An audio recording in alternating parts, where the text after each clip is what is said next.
Hello and welcome or welcome back to Bookmark Chronicles.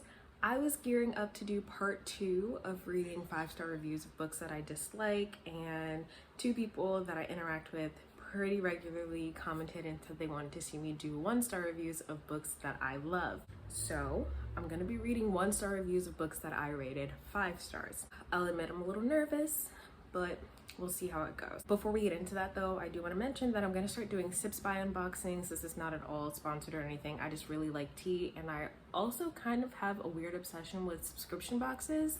But I finally started trying Sips by thanks to Ashley from Bookish Realm. She does Sips by unboxings regularly, and she left her referral code, which gave me a discount.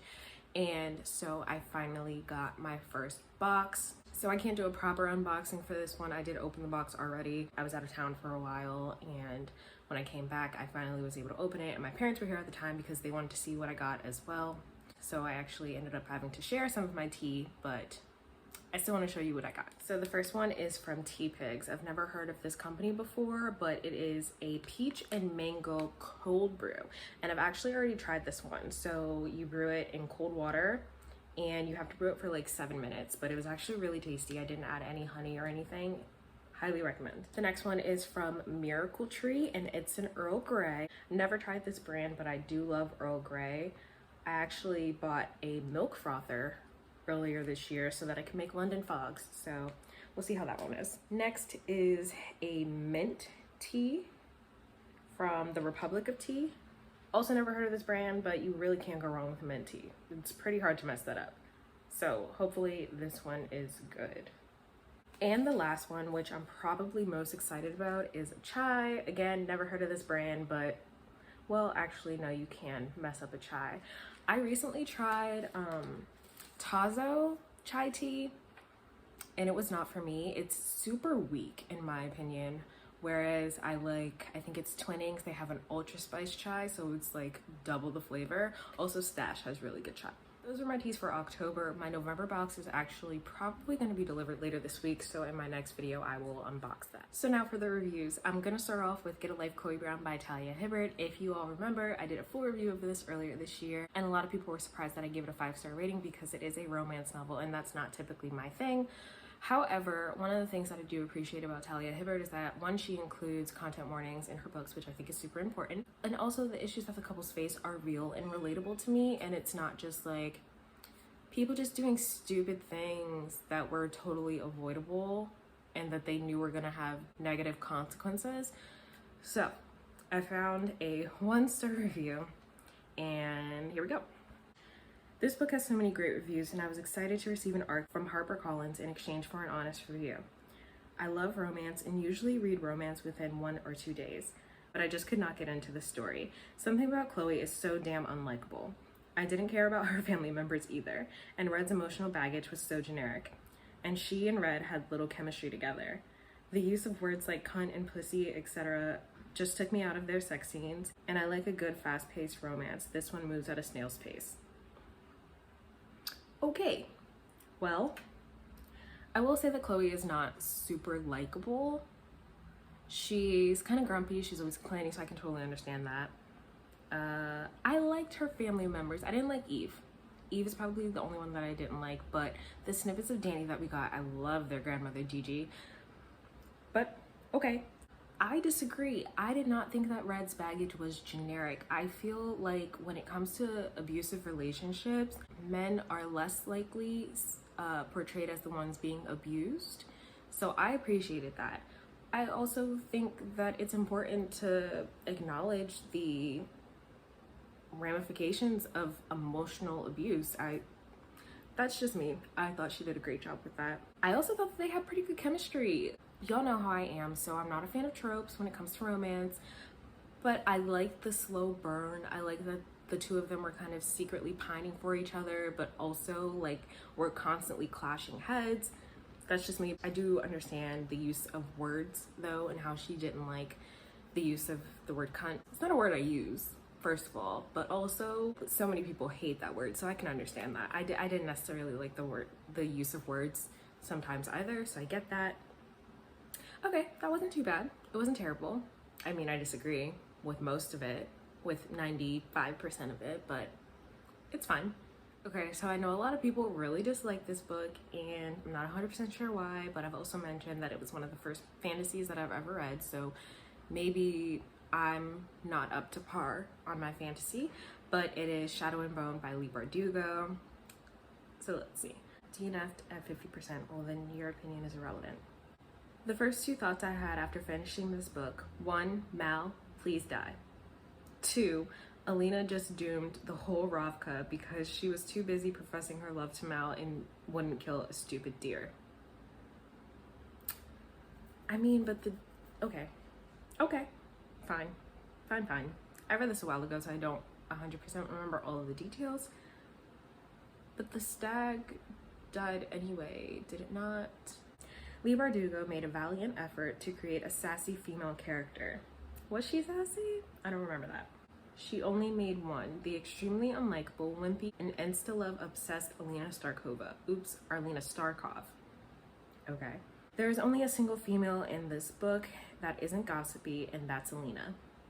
Everyone else is constantly giggling behind their hands or going into jealous rages. Take Zoya, for example. She almost kills her just because Alina has stronger powers.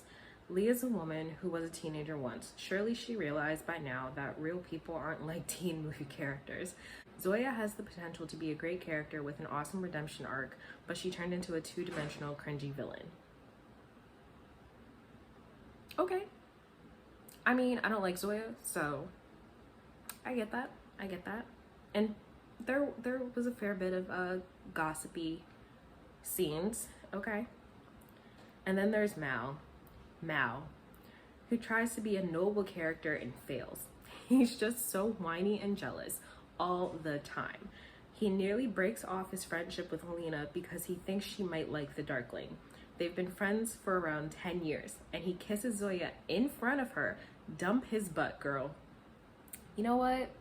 I'm not even mad about that, because as y'all know, not a fan of tropes when it comes to romance, but especially friends to lovers. And I was just explaining this to somebody earlier today, which is so funny. A lot of times, if it's a male and a female that are in a long-lasting relationship, the male always feels entitled to her, and I can't get behind that. On that note, neither of the romances made any sense. They're always spur of the moment, and no one ever develops during them or learns from each other. Alina only knew the Darkling for a week. Again, I'm not even mad at that, because the Darkling is not a love interest. I don't care what anybody says. That makes no sense. None. Finally, the plot is a mess. It's so strangely paced. Half of the book is recounting daily life and gossip as a Grisha, and then all of a sudden the Darkling is evil. Wasn't the Darkling always evil? Okay. And there are only 10 pages left in the book to figure out what's happening. Alina goes from being in love with him to hating him with all her soul. Come on, if you're in love with someone, it's practically impossible for you to want to kill them over a span of 2 pages. Okay. Although, like, okay, yeah, and I hate insta-love, so, I mean, like, he was charming, but, like, so.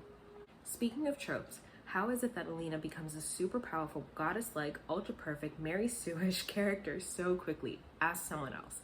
I was expecting a gritty fantasy full of gorgeous imagery and relatable characters, and what I got was a shallow reinterpretation of Mean Girls, but with magic. Yay. Leigh Bardugo took a cliche fantasy trope and managed to make it even more cliche. 1.5 stars. I want to think when I'm reading, not mindlessly wander. Oh, that's funny. There were some valid points made, and it makes me wonder if I should reread Shadow and Bone. Oh gosh. Maybe that'll be a goal of mine for 2021. Alright, so this last one might hurt. I'm gonna read a 1-star review of Howls Moving Castle. I hated this book. I still hate it. It was so terrible. I shiver every time I think about how terrible it was. Why do so many people like this book? It's one of the worst books I've ever read. Well, damn. Basic plot. Sophie is living in a boring life working in her father's shop when she gets turned into an old woman. So she goes to the presumably evil Wizard Howl in his moving castle for help. You'd think this would make her boring life more exciting, right? Wrong. Her life is still just as boring. Hal turns out not to be evil after all, just an idiotic womanizer with magic powers and a fancy castle that moves with the help of a fire demon named Calcifer. It sounds funny and interesting, and Diana Wynne Jones could have done so many things with that premise, but no. There is almost no plot, no character development. The whole story is very confusing, pointless, and stupid as a whole. Hal creates all sorts of stupid drama with the women he sees. His apprentice Michael creates his own batch of stupid drama, and then suddenly Sophie's sisters are thrown into the mess. They switch places by using magic to look like each other. Wait, which one went back to looking like she used to? Now it looks like there are two of them. Hal is courting one of them. Michael is courting the same one. Wait, they're actually courting different girls, but they look the same because one had to. Wait, what? Okay, that was fair. The problem pops up at the last minute, is then resolved really fast, and I realized that the whole thing was a waste of my time. The movie was fantastic, my favorite movie of all time, but don't read the book. Well, unless you've watched the movie and you want to know more of Hal's backstory. In that case, there are some things you might find interesting, but other than that, don't read it. Just don't. Okay. I like the book better than the movie. I also listened to the audio. I mean, I've listened and read it, but the audiobook is amazing. It's so good, and it's just so magical and fantastic. I mean, it's also a middle grade. Like, what did you expect? Not saying that middle grade fantasies can't be in depth, but I mean, they're saying the plot is hella boring, and I mean, I still love it. So I was also going to read a review of my absolute favorite book, Small Great Things by Jodi Picoult, but I can't. I just can't. That wasn't as bad as I thought. It was actually kind of fun. Maybe I'll do it again. We'll see. But let me know what you guys thought of this. If you like the 5-star reviews of books that I don't like, or the 1-star reviews of books that I do like better. I will probably definitely do a part 2 to the 5-star reviews of books that I don't like. But let me know if you want to see another one of these. And let me know if you have ever read 1-star reviews of your favorite books. Like, how did that make you feel? I'm surprised that I thought it was funny. I thought it was gonna make me mad, but I enjoyed this. So that's all I have for you today, and I'll see you in the next video.